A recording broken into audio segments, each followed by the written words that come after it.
If I put her over there with them, then therefore, she'd kind of mellow out and all that. That's when I ended up meeting Maribel Garcia. Used to live by Banana Park. If any of you guys see it, my memory is bad now, okay?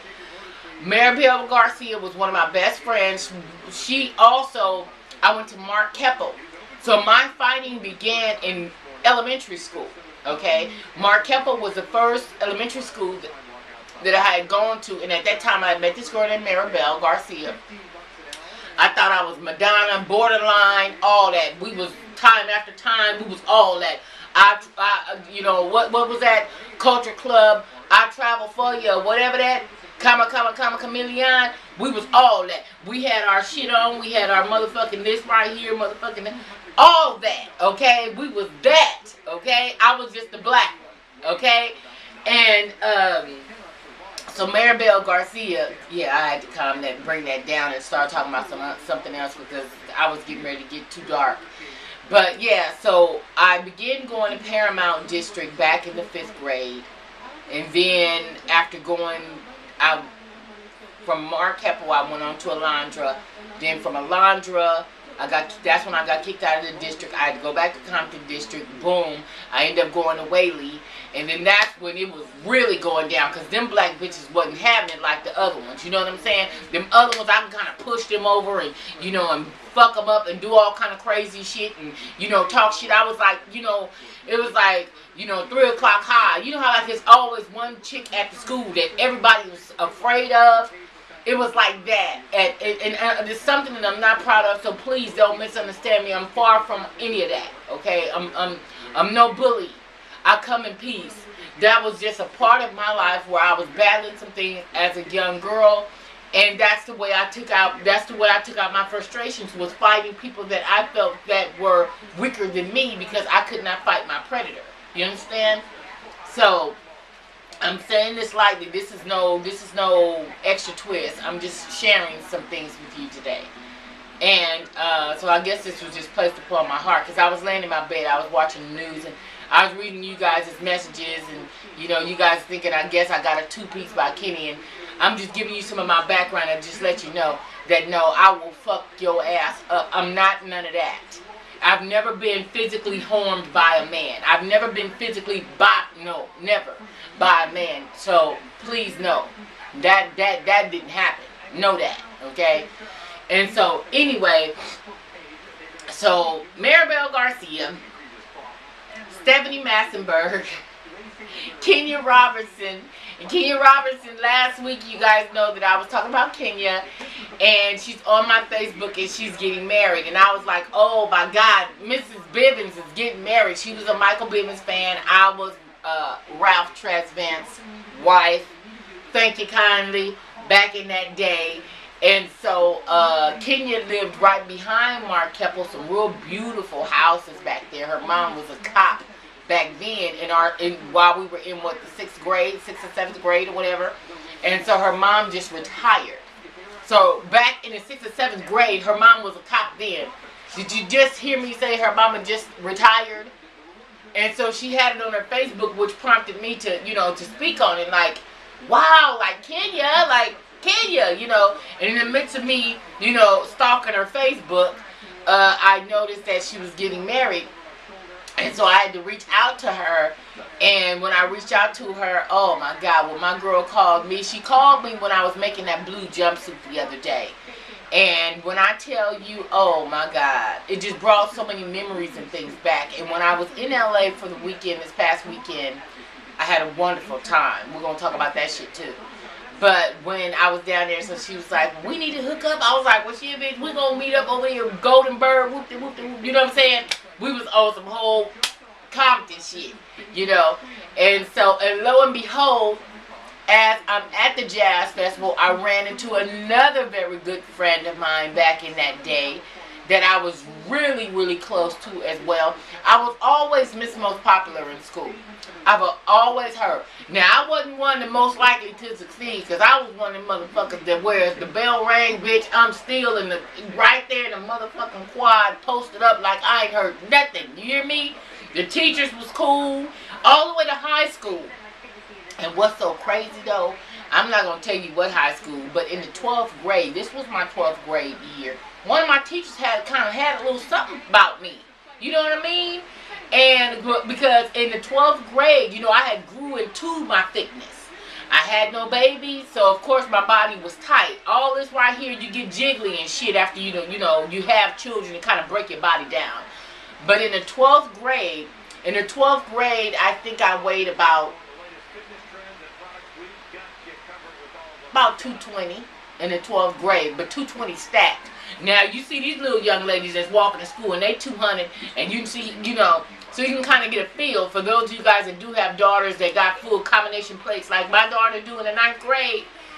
Yeah, in the 12th grade, then we had a black teacher at our school, and I'm telling you, when I tell you, I ain't gonna even tell you no school or nothing like that. I don't know if he's still living or what, but he was on my bumper. Back in them days, I'm like, and now when I look at this shit, and with these teachers molesting these kids every day, you see this shit on the TV.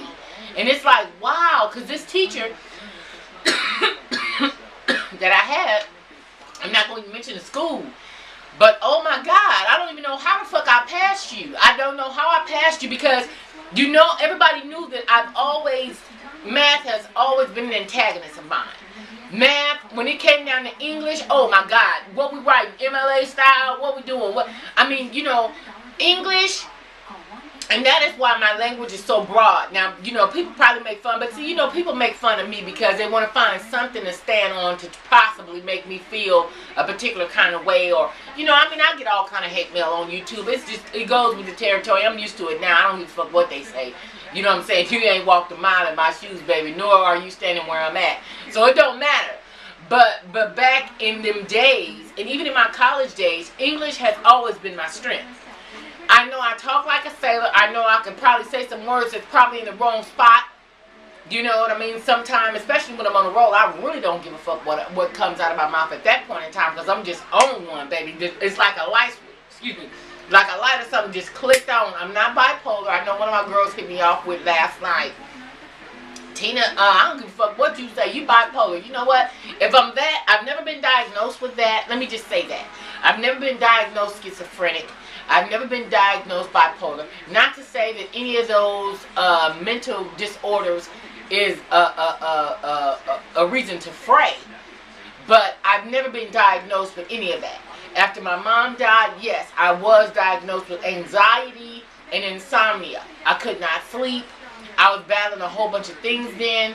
What if I would have been there? Would I have been able to resuscitate her? I was battling all those things by me being a trained nurse. I'm a nurse, okay? I battled with, so many different things that I could have done to prevent my mom from dying. And that is still...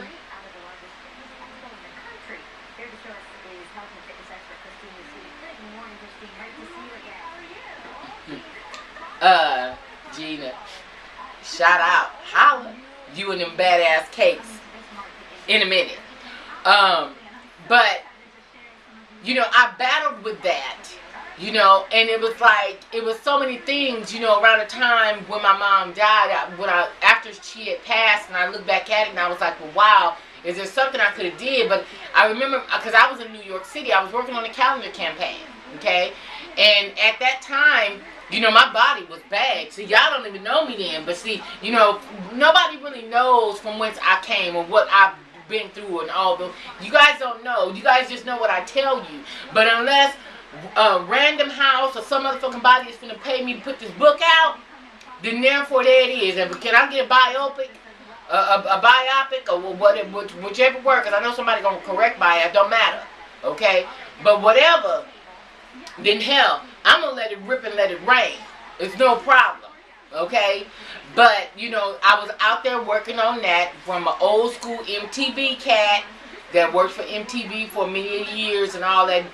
I ain't going to even put the name out. But, we were working on some things.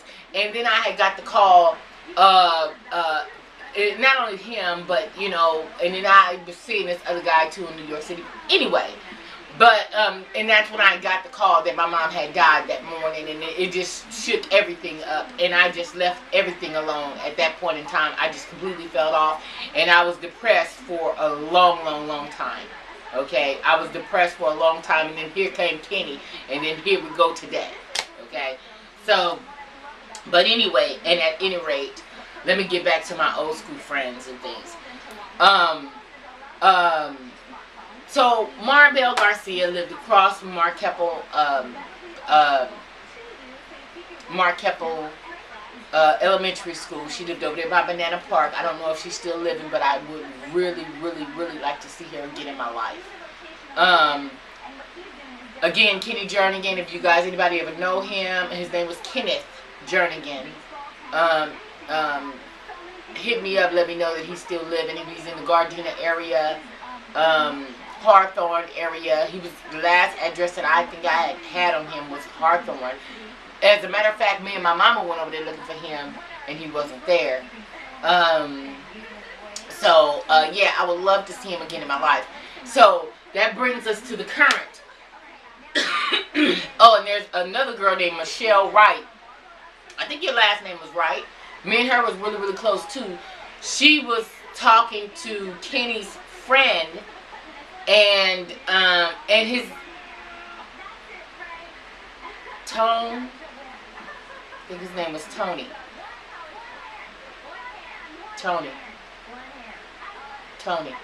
It's Kenny's old friend. And Michelle used to talk to him, and I remember one night my mom let me actually stay the night at her house, you know. And she lived on the other side of this church, but for whatever reason as a kid, you know, I was like, wow, you know, back in the Compton days, I have to say, you know, ignorance is bliss, okay? And you just, you know, and as a kid, you know, you grow up, you know, seeing different things and realizing different things, and, you know, and it's like, it's just crazy. But back in those Compton days, you know, Soul Train used to come on every Saturday. Y'all remember that? Soul Train was on Saturdays, and on Saturdays, my father would have my brothers, you know, doing the yard work. My mom was the owner-operator of a beauty shop, plus owned a separate one. So on Saturdays was always busy days. To whereas my mom had her clients to see, and then she would bounce between her clients and would go to her other salon to make sure, you know, they was paying their rent and everything was ran accordingly, and, you know, and all that other kinds of stuff. As a matter of fact, how about I got my mama's old Coca-Cola machine. My mom has an old Coca-Cola machine that has the 15-cent decal still on it. It's in my garage now, okay? I know that it's a classic, okay? And it sold the small glass bottles of Coca-Cola, the small ones. And my mom had it in her shop. And my mom had got it before I was even born. And I remember as a kid, damn, did I spit? Yes, I did. So, anyway, my mom had got it before I was born, because as a kid, my mom used to say, that thing is older than you. That machine is older than you. You better be careful with my machine. But my mom had it in the shop, and you put 15 cents in there, and you get those small Coca-Cola bottles. Well, it's in my garage now.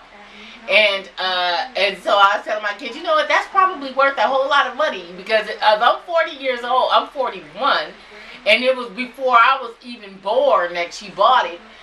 I don't know how much it's worth today, but it's in good condition, it's cool, and I have it covered, I had Kenny cover it, and it's in my garage, just posted up. So, that's just some side note shit.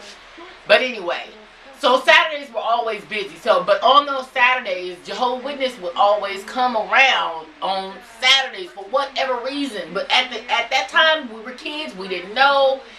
And in Compton, Jehovah's Witnesses, it was almost like, you know, I don't know why we used to trip off of Jehovah's Witness people. Okay, I'm getting things on my Facebook that's coming up on my iPad, excuse me. But when the Jehovah's Witness would come, it was like everybody running the house, close the doors, lock the doors. Here come the Jehovah's Witnesses. They coming down the street. We used to be tripping off of Jehovah's Witness for whatever reason, okay?